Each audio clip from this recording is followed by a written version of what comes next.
In this video, I'm going to show you exactly how to find your complete Facebook watch history in just a few taps. First, go ahead and open up your Facebook app.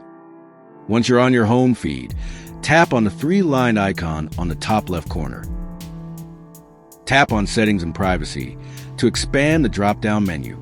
From there, tap on Settings to open your account settings dashboard. Next, scroll down until you find the section labeled Your Activity. Once you see it, tap on Activity Log. This is where Facebook keeps track of everything you do. Tap on the Facebook activity. Find the post category and tap the little drop-down arrow on the right to expand your options. Tap on the See More button at the bottom of this list to reveal the hidden options. And there it is.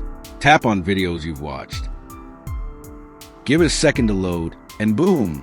You now have a complete chronological list of every single video you've ever watched on Facebook. You can scroll through and easily find the one you lost.